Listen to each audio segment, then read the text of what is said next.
Welcome back. Back again. Yes, I'm back. Tell your friends. Welcome back. Welcome back. Welcome back. Hey to my oldies. Welcome to my newbies. Happy Father's Day to all the real fathers and gentlemen out there. And I know women, some of us is that too, but it's to all of us. So, let's get into this video. Now, my TikTok, because I be on TikTok. One of my TikTok friends asked me, how do I keep my confidence and keep myself well put together? Hold on 1 second. Okay, so before we get into this, the background noise is Baby Daisy playing on her tablet. So no, you cannot copyright strike me, none of that. But back into what I was saying. She was asking me, after 6 kids, how do you still keep it going and flowing? So I'm going to give y'all some tips and tricks that I use that work for me, for you to implement, make some of your own, whatever works for you. Rule 1, I was her before.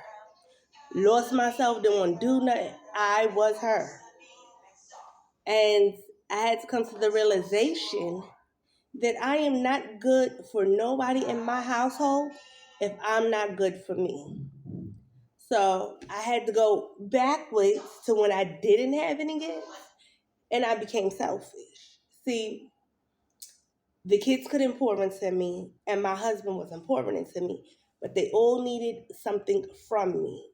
Emotionally, mentally, time, whatever they needed, I could give, but they couldn't give it to me. So what I did was I went and I was selfish. I started doing things for me. I started going back out to lunch, doing my nails, making time for me. And yes, I make time for me even with an infant. I make time for me. Why? Because there's not one person in my household. There's 2 grown adults. So that means the conversation went like this. I need some days this week to go take care of me. I can't make this household work and function if I don't put me first. So I'm going to need you to stand 10 toes down and I'm going to need you to hold it down. And at first, it was a problem until he realized if he didn't do what I needed him to do for me, I couldn't do what he needed me to do as a wife. That's how that went. And then he was like, wow, okay, I see what you're saying. So let me help you out here. So now I book a nail appointment. I make a nail appointment. I tell him a week in advance.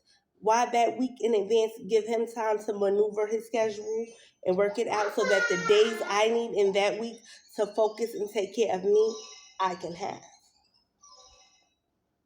2, I wake up at 6 o'clock in the morning to get all of my kids ready for school. So with that being said and done, once they're in school, I come in my home, I do my skincare routine, I do a shower routine, and I take an hour, 2 hours for me. So after my shower routine, I put on some cute, comfy loungewear set for me, and I'll get up and make me some breakfast, go through my emails, the social media content creator in me. I do that. Then I'm on point with everything and I know what's going on. I know who's going where and what they're doing. Like, I know my mom's going to have 4 of my kids for the summer because that's what she wants. I know 2 are going to be in summer school and home. So in between, in that time gives me time to move, function, and operate. Because as long as a kid is used to a routine, they will be comfortable. It's when they're thrown off that it does not work. Number 3, I cook. I cook maybe 3 days out of the week, including breakfast. I do not cook Friday. I do not cook Saturday. My husband cooks dinner maybe 2 times a week, including breakfast. That gives me the break I need. Every other weekend, I sleep in. He gets up, does what he do. The most other important thing we do is we make time for each other. So my kids' bed routine is 7:30 for my little ones. My big ones go to bed whenever they want. Once I put them kids in the bed at 7:30, I go take a bath. As I'm taking my bath, when I calmed down and I did everything that I needed to do for me in that bath, I come out and I give myself a mental break. I'm listening to positivity podcasts.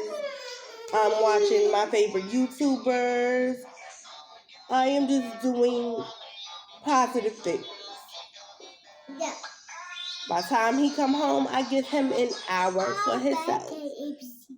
I don't talk. I don't do none of that. When he's ready and we go in that room, because we believe we not going to bed mad, we talk. How was your day? What's going on? What's bothering you? We have a conversation. And that's because the rule that we have is we're not going to bed upset. I need to know what's bothering you, like you gonna need to know what's bothering me. And we are affectionate. Like my husband give me love tags because I had to make sure I can say it. And I do the same for him. He calls, he checks in, he makes sure I'm okay, I make sure he's okay. We let each other know. So with all this said, you have to have a partner willing to at least do 50% of the little things that you ask. But to get that mojo, that connection that you want with him, you have to buy yourself some lingerie, some sexy loungewear, and it has to be for you because you have to get comfortable before you can be comfortable for him. You know what I mean? And once you get that down, you are back on track. And like I said, do you? Because even in this bonnet, he knows I am the... Okay? So, like, comment, subscribe, share it, tell somebody you know who needs to see this video, watch this video, hear this video.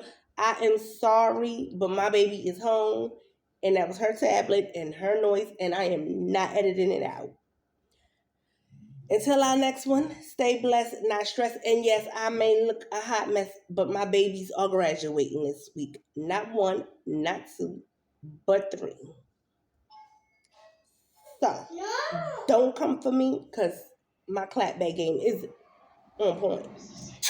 Later, love.